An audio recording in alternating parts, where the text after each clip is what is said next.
Well, welcome back to the nest. We're filming on location at the moment because it's too cold in the nest. So you've seen our dash top rail and you've seen our template for the dash.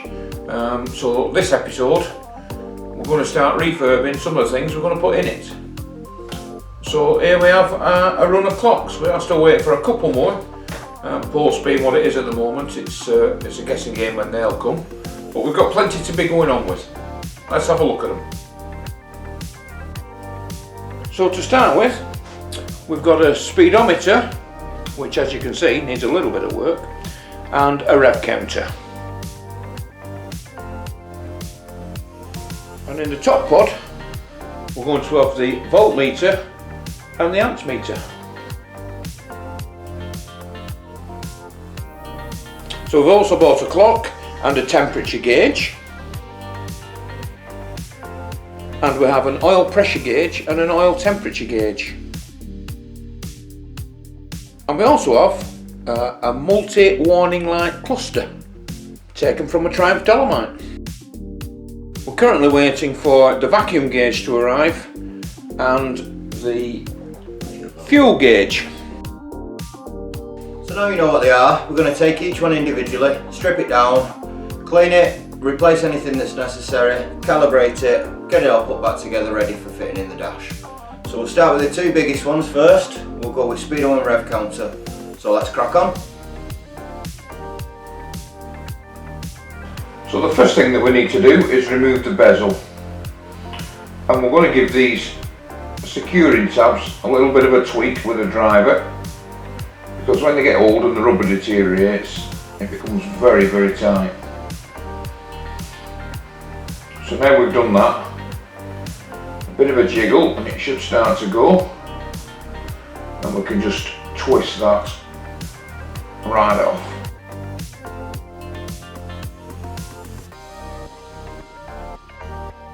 And there you go, that's the bezel off. Next thing out is the glass, and we will be replacing the glass and the bezel on this particular gauge. We're now just going to carefully pinch off the needle,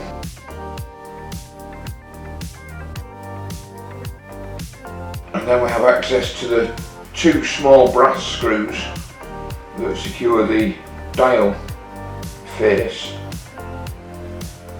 onto the top of the unit.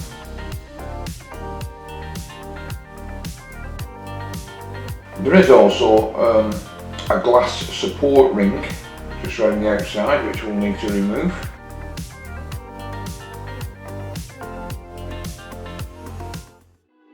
And then once that final screw is out, the actual face will come straight off. And then if you look inside, it's quite a neat, compact little unit.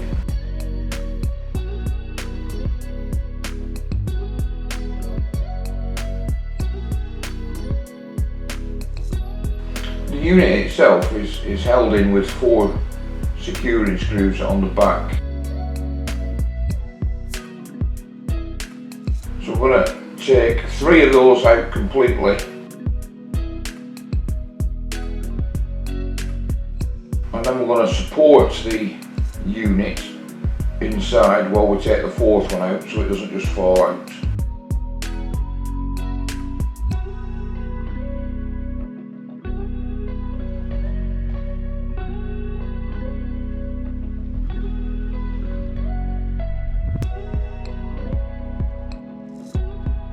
And then we can pop the unit out of the case.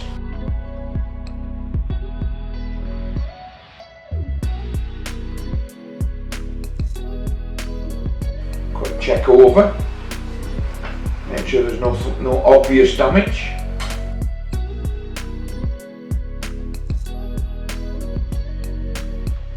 And there you have it, one rev counter or tachometer if you like, stripped and ready for cleaning and refurb.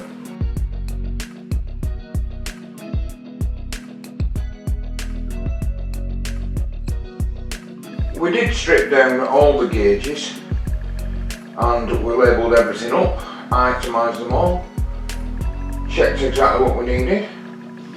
All the casings have been put in a box and sent for sandblasting prior to painting, and various parts have been ordered. This is our multi-warning lamp cluster taken from a Triumph Dolomite dash. This is the last one that we're going to be refurbing. We need to make sure we pick up the wiring terminals and figure out which one goes to which of these warning lights for when we come to look at our wiring. So we'll get this one taken apart and get a diagram drawn up. The first thing we're going to do now is remove this central screw in the back, and then we'll be able to remove the printed circuit board which has all the bulb holders on. We'll show you that in a minute. I'm just going to try and get a torch through this so you can get an idea of what the warning lights look like. And that's a lovely shot there of the warning lights.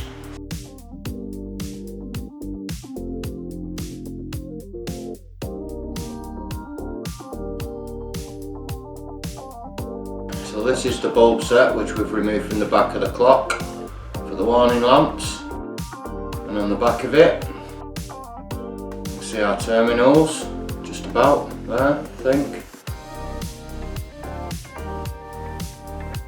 There you go, you see our terminals. If you look closely at the front, you can actually see the tracks from the bulbs, so we can determine which pin does which bulb for our wiring. So that's what we're going to do now. We did work out all the wiring, but we'll show you that in another video. Now we're going to strip the rest of this light cluster ready for cleaning. First off is the chrome bezel, and then the dial face can be removed. And if we turn it upside down, all the little Trivial Pursuit shaped coloured lenses will come out. So let's remember to put them back in the right place. And then the bulb holder. Nothing really needs repairing on this. It's just a case of cleaning everything up and making sure all the bulbs work. So there you go, ready for cleaning. So today we're taking a trip down to Rotorlek Limited to see our friends the Carls and do a little bit of sandblasting. We brought the gauges down. I'll just give you a close-up of this one. As you can see, not looking too great. Let's get it cleaned up.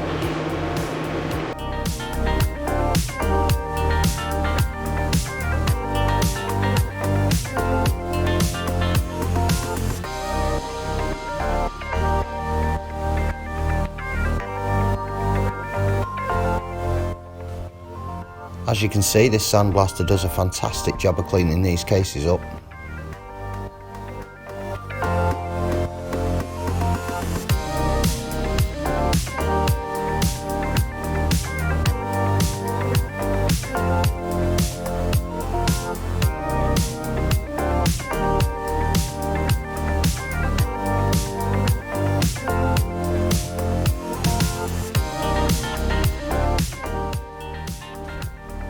Looking a lot better that now it's been cleaned up, so obviously we've done the rest of them as well.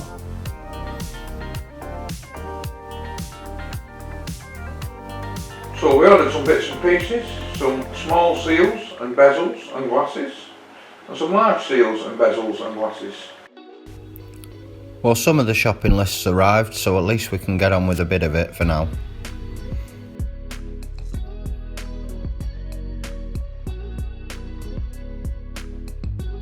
We did buy paint for this. We bought primer to start with, flat white for the insides and stone grey for the outsides.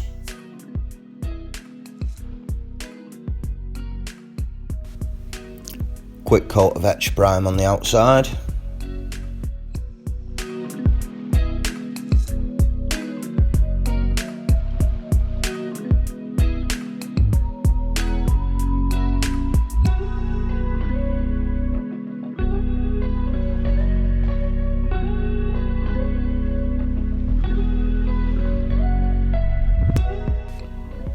quick coat of etch prime on the inside.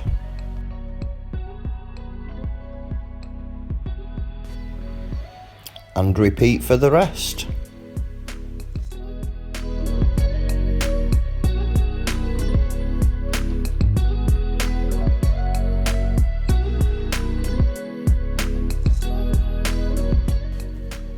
We've painted the inside with flat white so it reflects the light from the bulbs well.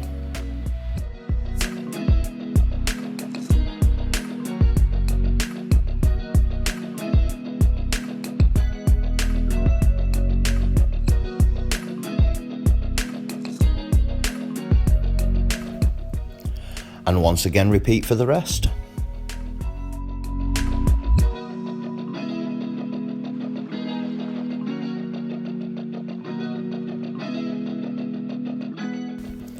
After masking the holes from the inside to stop the paint going through, we give them a quick coat of grey on the back just to help protect it, and it does look a little bit nicer than grey primer. And for the final time with the paint cans, repeat.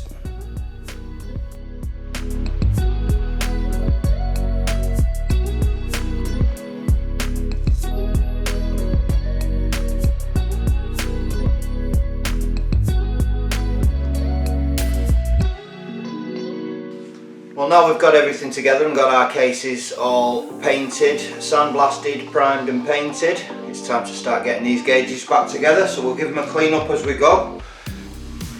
Got a little bit of armour all, which really helps to bring up the black faces of the dials.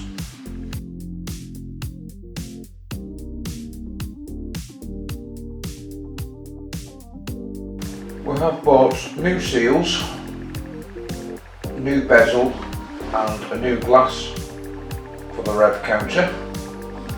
One of the seals was between the glass and the bezel, and the other one sits behind the bezel and goes between the actual bezel and the dashboard when you fit it into the dash. So for those of you who've read an Ains manual, you will know that refitting is the reversal of the removal procedure.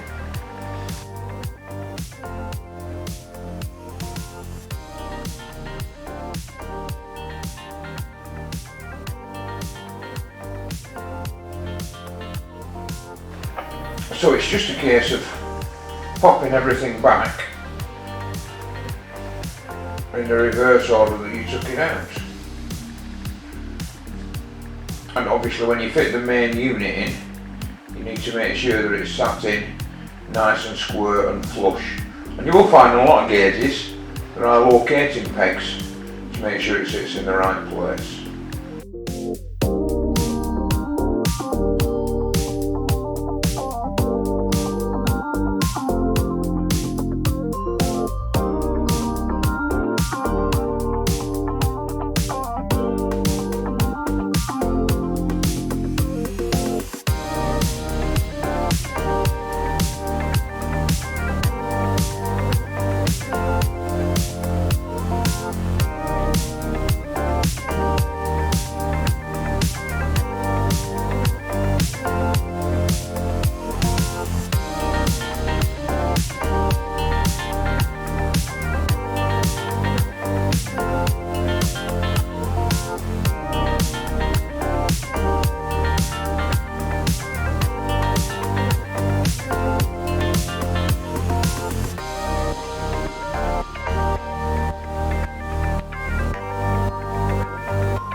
Okay, that's the dial face back on and the needle fitted.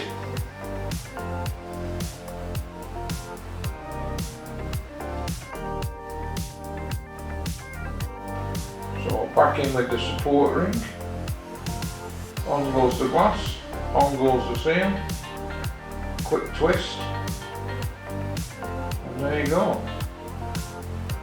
One at the rev counter restored.